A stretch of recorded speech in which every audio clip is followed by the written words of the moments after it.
some things bubbling up even within a bear market, okay? When done right, all right? I don't care about no bear market. Ever since the overall stock market started to pull back from all-time highs beginning in January, you've seen tons of YouTubers say that we are in a bear market and that things are really rough right now. However, I feel that there should be a lot more clarity regarding this, as the last thing I want to see happen is these YouTubers with huge followings lose their subscribers and Patreon members a bunch of money, just like they did last year in 2021. So let's put this whole thing into perspective. Generally, a bear market occurs when broad market prices fall at least 20% from the most recent highs over the course of a few months. Now, we have seen many stocks fall well below 20% within the last few months. However, what many YouTubers fail to tell you is that we've really only seen that with growth stocks. And here's what I mean. So by looking at the Vanguard S&P 500 Value ETF, which tracks the value stocks, and the Vanguard S&P 500 Growth Index ETF, which tracks all of the growth stocks, you can clearly see that only growth stocks appear to be heading for a bear market, while value stocks, on the other hand, don't actually look that bad. So when looking at the data, you can see that as of today, value stocks are only down 2.5% year to date, while on the other hand, growth stocks overall are down 11%. Now, obviously, there are many individual growth stocks that are down as much as 40%, some even 60 or 70%. But I would argue that value stocks is pretty much where the opportunity is in this market. And so the problem with most YouTubers is that they only pump out or talk about growth stocks. And so if growth stocks are what your entire portfolio is made up of, then of course you're going to falsely believe that the entire stock market is in a bear market, even though that's not really the case.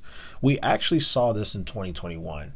We had a stock market bubble with growth stocks in January and early February 2021. And then around February 16th, February 17th, something like that, growth stocks and all of these speculative stocks kind of went into a little bit of a bear market. They went down tremendously. And a lot of people mistake that for a bear market overall in the stock market. And you saw this a lot on YouTube. Then we had a similar thing happen in May with some of these smaller stocks. But then when you put the entire year into perspective, you saw that value stocks and index funds actually had an incredible year, with the S&P having a return in 2021 of 27%. I think it's extremely important to really put everything into perspective when you're throwing out titles like we're in a bear market.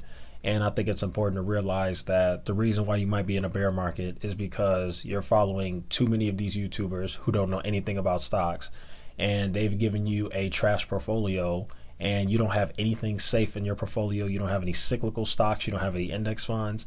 And I think that's the problem. And that may be the reason why your portfolio is down so much and why you believe that we're in a bear market, even though we're not. The stock market is kind of holding up okay, actually. It's not down as bad as a lot of these growth stocks. And so what I would say is, please do not make this a year where you falsely and blindly follow these YouTubers who don't know anything that they're talking about. The only credibility that they have in the eyes of investors is that they have 500,000 subscribers or 1 million subscribers or however many subscribers they have. But subscribers does not mean that they have any sort of credibility or knowledge regarding stocks. And we've seen that not only in 2021, but we're starting to see that again this year. So my friendly advice will be, make sure you have a balanced portfolio. Make sure you've got some index funds. Make sure you've got some value stocks in there. And please make sure that you manage your risk. And yeah, I think that this will probably be another good year for value stocks. There is some opportunity in growth stocks if you could catch them at a very dirt cheap valuation, which we're starting to get to that point. But overall, this is not the year to have a bunch of growth stocks in your portfolio, especially in a year where the Fed is raising interest rates.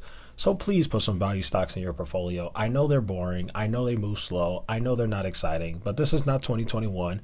This is a whole new year, and you're going to want to protect your capital this year, as a lot of investors are going to lose money. So I hope this video helped. Thank you guys so much for watching. Feel free to like the video if you like this content that I put out, and also feel free to subscribe to the channel. That would be awesome. And I will see you guys in the next one.